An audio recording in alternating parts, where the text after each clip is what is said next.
arriving talking about a biological future. I'm very excited that Lining managed to join us.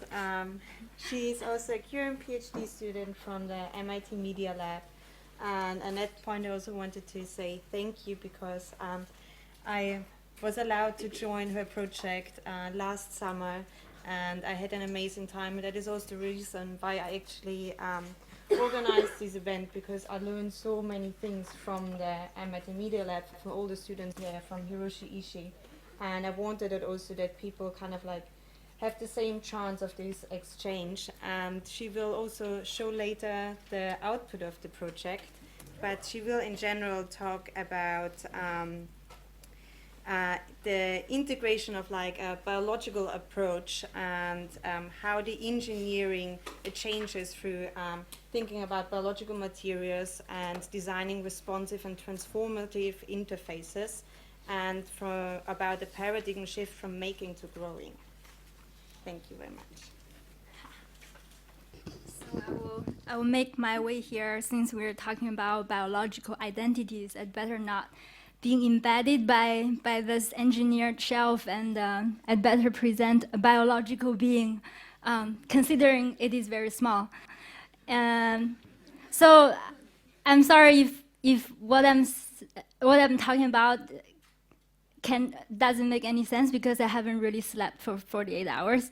But I want to make a bold claim before I go with my presentation. I think I'm a very legit person to talk about how MIT students are collaborating with RCA students.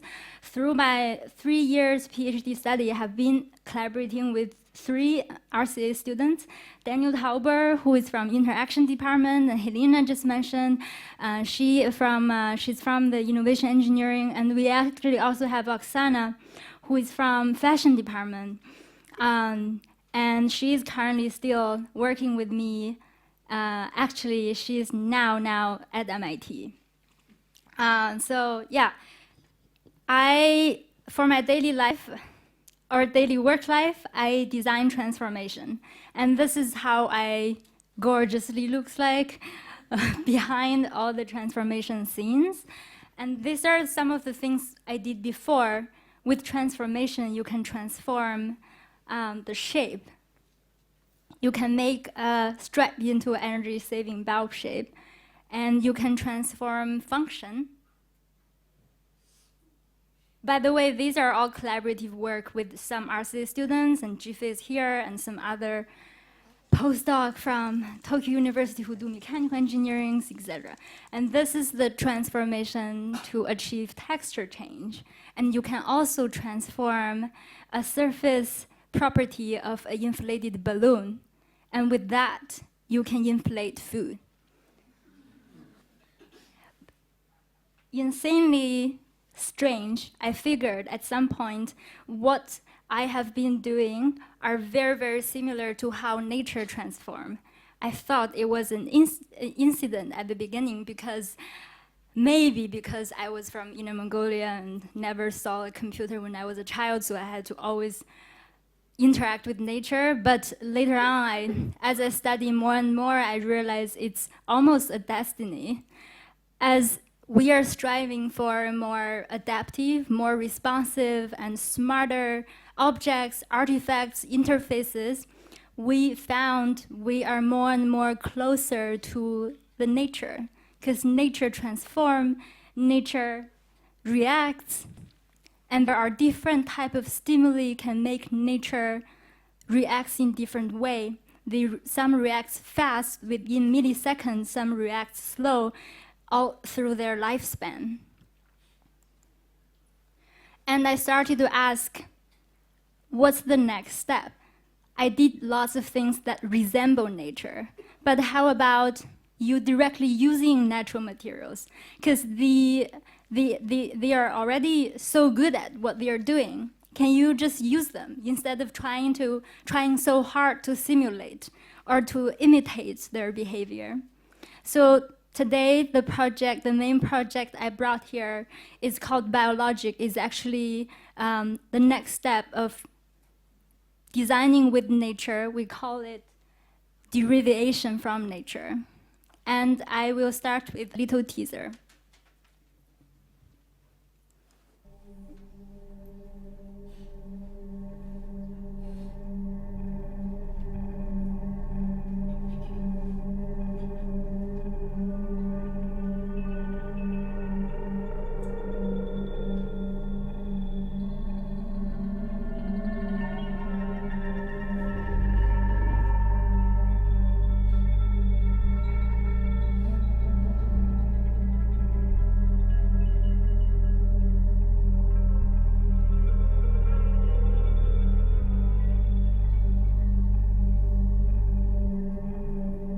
Yes, so actually what you just saw and what you just thought is right. So we are using cells as the source for transformation. Indeed, this cell has a specific name called Bacillus subtilis natto cell. It is an ancient bacteria that's deeply embedded in the history, culture, and nature. And it was found thousands of years ago by a Japanese samurai during the war.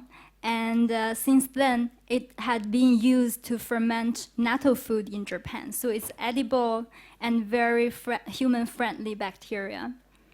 In our research, we found accidentally a new function of this bacteria. The bacteria can change their body size based on the relative humidity environment surrounding it. Basically, it expands and shrinks when we change the relative humidity. If we think about the concept of an actuator, these were some design sketches of Tesla. When he developed the alternate current, he also invented a lot of electromagnetic-based actuators. And since then, the notion of actuator is tightly linked with the electromagnetic system. However, in our research, we are trying to introduce a new notion of actuator, which is the biological actuator. Instead of manufacturing an actuator in a factory, you can actually grow an actuator in a biolab. So we culture, again, we harvest those cells from nature and then we culture them in a biolab. Within 24 hours, one cell can turn into billions of cells. This is the time elapse we shot all across 3 hours when one cell was under a microscope. Then we put those cells also into an atomic force microscope and really observe and measure the transformation. And here you can see, as we modulate the relative humidity from 0% to 100%, the cell can expand up to 20% of its original body size. And it's a reversible transformation. And then we sort of made the cell into a very high density liquid solution, load it into a customized bioprinter, and starts to print those cells on top of another film to make our smart material. By the way, we did build this printer by ourselves, and it's very high precision. It reaches micron in resolution. The reason you want to do line printing is because this way you can control both the bending curvature and also the bending orientation. With this material, we somehow just accidentally placed on the hand and figured, oh, it's actually hypersensitive to the humidity conditions around the skin. And New Balance got interested and started to help us to analyze all the body thermal conditions. So there are a lot of research going into figuring out where are the parts of the body that heats up and where are the parts that sweat when you are under stress or when you are doing intensive sports. And with all that, we started to develop our biological garment that you saw from the very beginning of the teaser. This garment, we think it from a quite functional perspective. Human being actually has a way to make themselves survive. When you do intensive exercise, your skin gets sweaty because the vaporization of the sweat can take away the excessive heat and make your body cool down faster. However, as the evolution is going on and now we are developing artificial materials to cover our body. Those traditional fabric materials are actually fighting against our natural process of trying to keep our body healthy, because they don't understand your sweat needs to get out. In our case, we are trying to introduce this bacteria who understand when your body needs to vaporize the sweat. In a way, we are trying to develop an ecosystem between human being as a body, a human being and body for a human being, and also the body of the bacteria on top of the skin. And we are also trying to create an ecosystem between this human body and also the stuff on top of human body. So this is the full dance piece we finally got to shoot with the collaboration of two amazing dancers from Boston Ballet Company.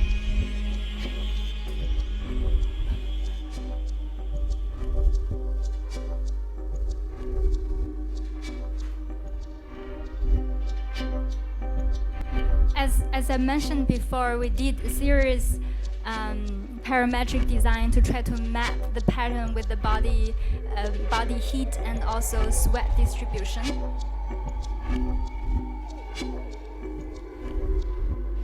And as the dancers are moving faster and faster and build up the energy, the cells can open up.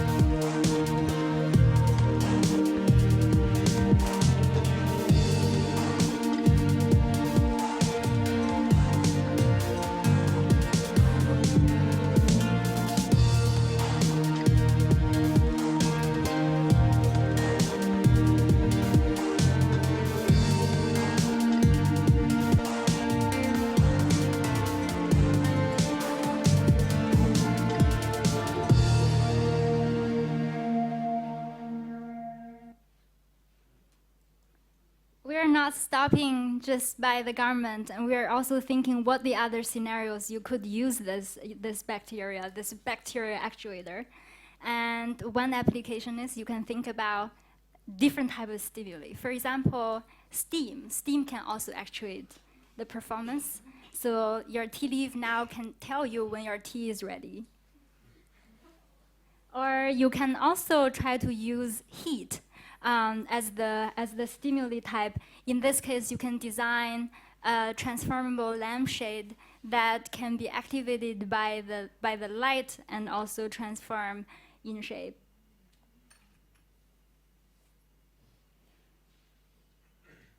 You could also think about interactive toy. In this way, there's no excessive electronics. You just, by turning on and off the electronic circuit to control this little animal doing its own motion. The toy companies like Lego, they really love it because they think this is completely safe comparing to lots of electronic embedded interactive toys. And for now, actually what I'm really trying to figure out is, now we talk about bio-inspiration, and also we talk about how you can directly derive material from nature for your design. Then what is really next? By going through a PhD education at MIT, one thing you got to learn is definitely to figure out a complex map. A map that people need to take at least 15 minutes to try to figure out what this has been talking about. So I'll try to decouple this a little bit. If we fit out everything, you will see there are two keywords. There are biological approach and technical approach. If by now you get the idea of what I'm talking about here, there are always integration of the two. When we think about nature, it's amazing, it evolves, it duplicates. We don't even know what's going on even at the current stage. However, they are uncontrollable. But technology is good at making things efficient, fast, controllable, programmable. By integrating the two, you can really grow with speed, evolve with efficiency, and also transform with discipline. And we decouple from another angle. Here we see what's the next in terms of biological approach for design. From the bottom, there's inspiration to imitation to derivation. And I really think the next step we should do, or we should consider to incorporate into design, is encoding. We started to try it out already. So here we use the same bacteria, but we are trying to think how you can synthetically engineering the function of the bacteria to make it do more things. And as you can see, it transforms in shape while also changing color. And we can also easily make this bacteria glow, for example. There are lots of MIT professors are very excited to work with us and trying to synthesize and suggest to synthesize different kinds of functions. And the reason we are very excited about using living material is if you consider an interactive system, we always talk about input, computation, and output. And here we again know with living bacteria, we can use the same concepts, but with a bit of interesting living twig. Also, by using living material, you could think about something that only living things can do. For example, grow, evolve, and duplicate. Wouldn't that be poetic if Cinderella's beautiful shoe can grow as she is growing older? Or would it be funny if all this London classic sculpture can evolve and grow through time as it stands there for hundreds of years? And all those interfaces can be done if you are seriously thinking, combining living materials into your design artifacts. And with that, I really want to thank all the team members. Since we're at RCA, I will highlight the two heroes from RCA. That's Helena and also Oksana from fashion department. And I also think I can't really represent them better rather than just letting them talk. So I'll take a little bit of more time to play a making video when everybody is sharing their own perspectives. The notion of actuator can go beyond man-made systems and enter the biological kingdom.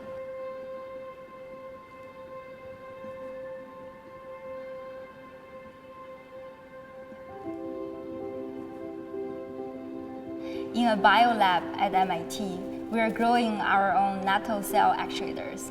Natto cells were found 1,000 years ago by a Japanese samurai, and since then it has been used to ferment natto food in Japan. In this project, we utilize this Asian bacteria in a new way. It becomes a nano actuator that expands and shrinks based on different relative humidity conditions, such as the humidity level in the atmosphere or the sweatness of the skin.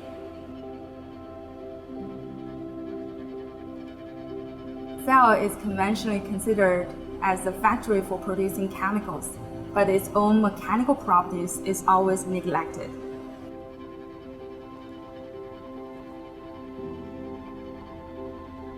Here, we are looking at its unique cellular structure. By absorbing or releasing moisture from its intracellular components, cell can swell or shrink in a second. We culture our own cell in bioreactors. One cell can turn into 10 billion cells overnight. This enables us for fabricating large volume cells in a short time for potential industrial applications. The question now is, how can we translate the expansion and contraction of the cells into new type of transformations that we want? We started to build up an automatic printing system in which fresh cell can be assembled on a thin fabric. The different expansion and contraction level of the two materials creates a variety of bending behavior in space and time. Here, the biological and digital fabrication processes are united together to synthesize a responsive biohybrid material. We create our biohybrid film through a printing process. With the micron printing resolution, we are able to align the cells along a certain orientation. The alignments create a hierarchical structure which helps us to program the specific transformational behaviors that we hope. The biohybrid films coming freshly out of the printer can be integrated into traditional fabric. This way, the composite material still holds the function of reacting to the skin and transforming. However, it becomes much easier to handle for the garment production.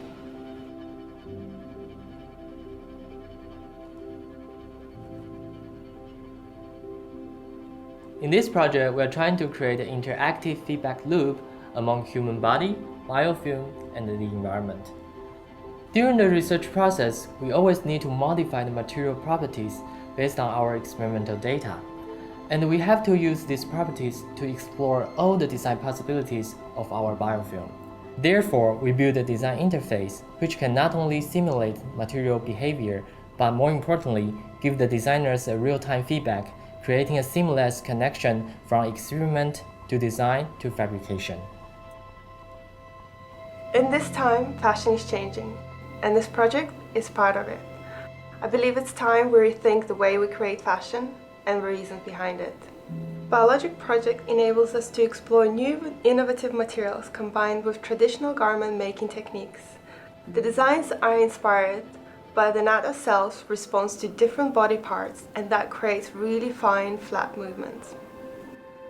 The experience of wearing these garments is very special because they come to life once you start wearing them. In addition to a single bending structure, different printing patterns and material combinations enable us to create more complex transformations. If we embed heating circuits into the substrate, the material gets controllable through electronic signals. And looking beyond the cell's mechanical transformation, we can imagine to incorporate additional functions produced by the cell itself, such as color change, and that opens up a quite big variety of future applications. We always find the opportunities in conflict between disciplines. We deconstruct old paradigms to create new archetypes. That's transdisciplinary. We are very much excited about this biological project and potential paradigm shift from building to growing.